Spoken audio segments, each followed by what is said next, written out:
Hello guys! Samahan ninyo ako sa Abundante Motor Vehicle Inspection Center dito sa Santa Rosa.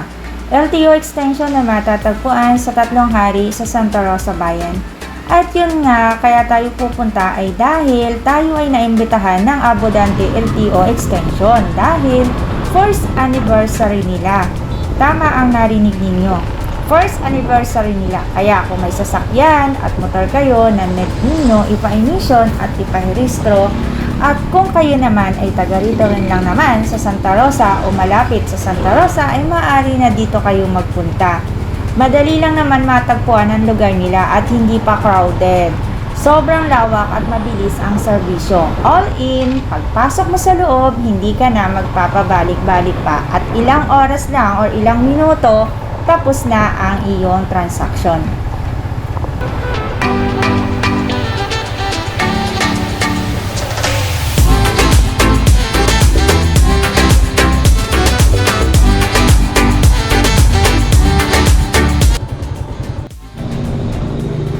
At yun nga, sa kaliwang bahagi, makikita mo yung malaking gate nila na may signage na LTO. Hudyat na nakarating ka na sa iyong destinasyon.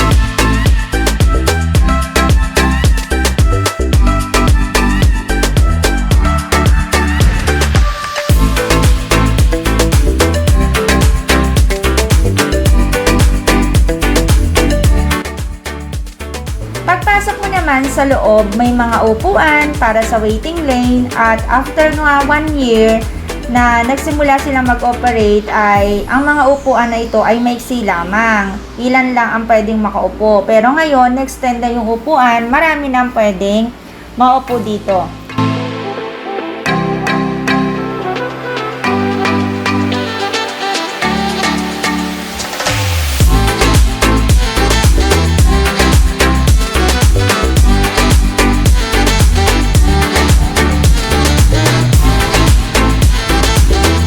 At dito naman sa mismong area kung saan nangyayari ang checking at inspection ng inyong sasakyan ay sobrang linis at sobrang lawak. All goods ang mga machine ng kanilang ginagamit at kompleto sila. Visible din sa mga customer at owner ang mga sasakyan. At sa part naman na ito ay ang waiting area. Habang ini-inspect yung motor mo o sasakyan mo, dito ka maghihintay o pwede ka dito maupo. At yun nga, nasaksihan ko kung paano sila mag-accommodate ng customer. The customer have their own choice kung emission lang yung gagawin sa sasakyan nila or kasama na ang insurance at renewal. So first, tatanungin nila kung ano ang sadya ni customer. And then, i-check nila yung ORCR ng motor mo. After checking ng ORCR, yung motor mo naman ang kanilang i-inspect. Katulad ng headlights, ng signal, taillights, at yung busina ng vehicle mo. And then, go ka na sa emission and then after that, i-check naman yung brake sa unahan at hulihan ng motor mo.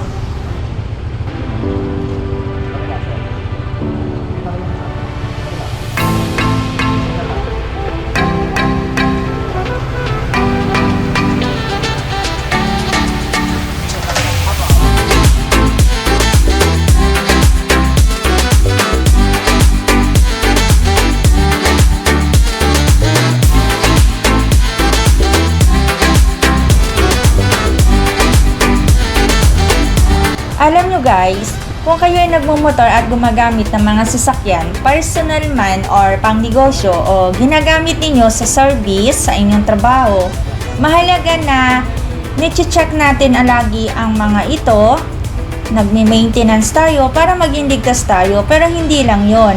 At syempre, kailangan din nating maging responsable bilang owner.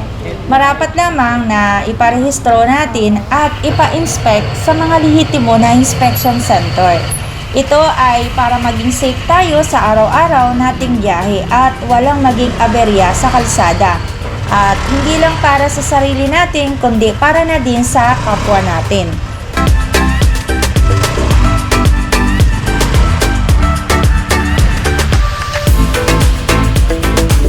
Nakapanayam ko nga si Sir Dante, ang supervisor ng Abundante, kung ano ang proseso at step by step na ginagawa nila para sa mabilis at maayos na serbisyo. Dala nilang sasakyan. So pag okay na, si inspector ginagawa niya po ng nilalagyan na ng number para po hindi magulo yung pagbabayad. Okay. So and then yung isang customer pag okay na, kailangan pumunta ng cashier para magbayad. Kung anong serbisyo ang kailangan niyang kunin. So, pwede tayo emission, pwede pong insurance, and then registration. So tatlo po yun. So hindi naman lahat ng nagpupunta dito, yung tatlo na yun is kinukuha nila. So pag emission lang po, ang average lang po namin dyan, 5 to 10 minutes, maximum for 10 minutes, makaka-release na po yun. Nagpa-emission. And then sa registration naman, actually hindi naman pare-parehas, pero mostly 1 hour to 2 hours po yung average. Opo. So dito kasi organized, very organized kasi walang magsisiksikan dito kasi yung number talaga, ang services namin is first come first serve. First come, So first serve. wala pong mauna, walang palakasan So, system. Walang palakasan kahit kapatid mo yung may-ari dito or kapatid mo yung Opo. technician. Kung sinong nauna. Hindi ka malalampasan kasi kung sino yung nauna, siya yung uunahin gagawin. Opo. So wala pong masyado magiging aberya kasi yung walang magiging yung parang gustong mauna, gustong mahuli. Walang ganunan po dito. So, bali yung first step po sir, pagpasok dito. So ito, Sa pinakang ano dito? yung aming lane. So first, guys, ito, first Opo. lane namin. So kahit na gaano karami yung papasok na sasakyan sa amin. Actually, mga client namin, hindi na namin sinasabihin. Alam na nila eh. So sunod-sunod na rin sila eh. Alam na nila yon kasi hindi naman nila pwede isingit dahil may number po sila. So kahit na sabihin mong gusto mong mauna, hindi po pwede talaga. First come, first serve talaga. Ayun lang to. Then, after dito, waiting sila dito. Waiting sila Habang dito. ginagawa yung sasakyan nila. Waiting sila. And then, aantayin na lang namin po yung papel na lalabas. Pag tapos na siya, tatawagin namin po yung name nila. And then, ibibigay namin yung papel. And then, LTO na po yun. Last Step na po yung LTO. So, pero just make it sure na kailangan nilang antayin yung call ng name nila bago sila pumasok. Kasi pag pumasok sila doon, hindi man lang tinawag yung papel or ano, matitenga sila doon. Walang mag-entertain sa walang kanila. mag-entertain sa kanila. Okay po. So, kailangan mo na antayin yung papel na iabot sa'yo by number din. Process By by number process, din po step yung by ginagawa step. namin. So, ginagawa namin para hindi crowded. First 15 or 20 kasi maximum 20 po yung nasa loob. Sa loob po. Pero hindi namin masyadong pinupuno kasi nga mayroon pa tayong actually sa pandemic. So kailangan 15. So yung maiiwan doon sa 15 sa over, mag-waiting dito, may number po yan. So yun. So ginagawa namin minsan first 5, kung natapos yung 5, papasok po yung 5. Kung minsan natapos yung 3, basta ganun po yun. Kung ano yung Tinatawag natapos. naman po, ano po? Minsan, yung mga client namin, hindi naman namin kailangan intindihin din. Kasi pag nakita na lang na lumabas, minsan kusa na rin silang pumapasok. Kasi may briefing po namin before sila pumasok eh. Bini-briefing po namin sila na bago kayo pumasok sa LTO, just wait for may lumabas po dyan para po hindi tayo May nag-a-assist naman po sa kanila. May nag-a-assist naman po yun. Opo. Hindi kami nagkukulang lagi na ipalalahanan sila para hindi sila maguluhan.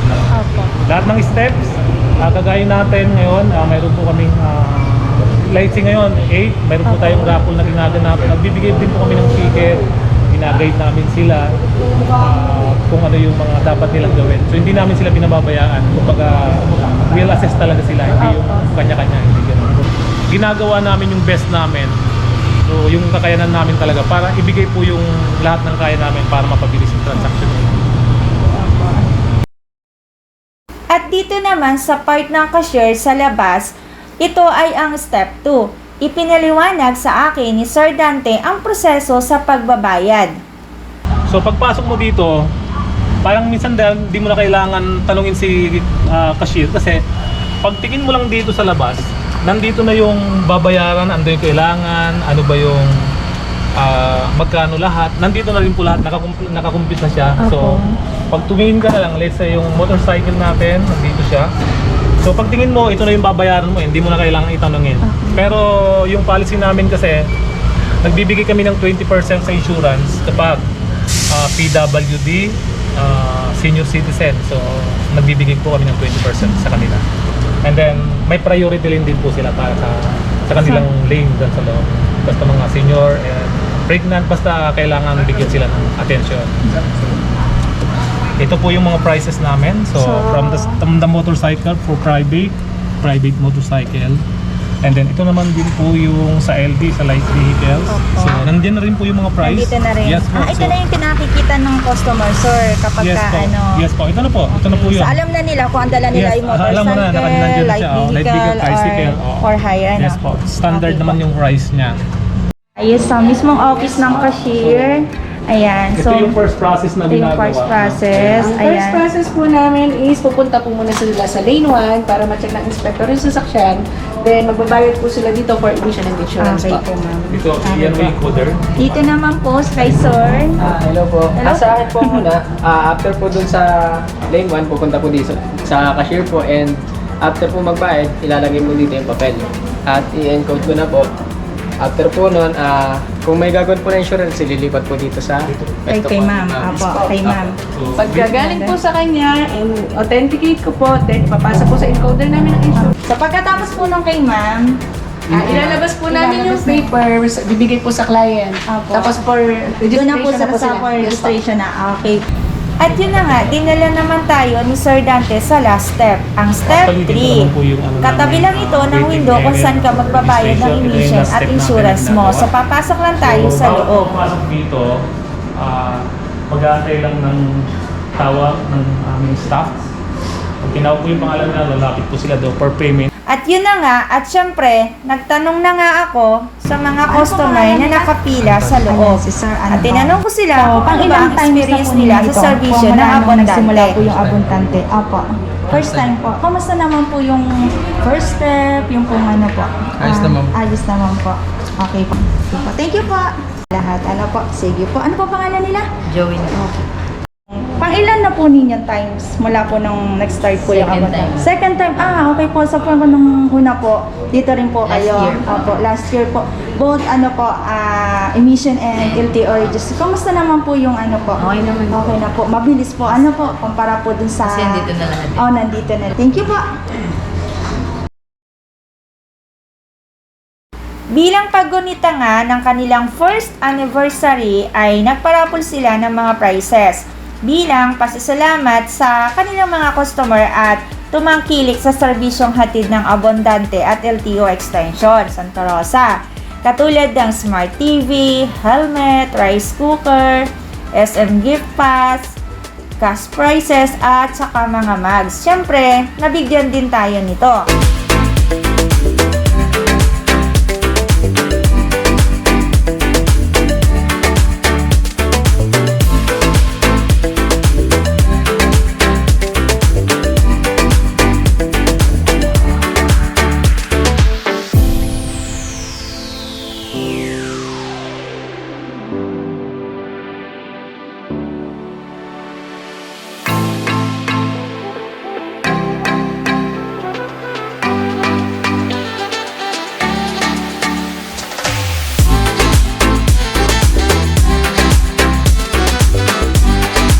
Original po yan, kahit bahagi ng ulo, hindi po mababasa ang bilmet ninyo. Okay, like and share. Kasi yung iyo, ulo dyan. Sino kaya ang pawagin ng aking? Yes, yes,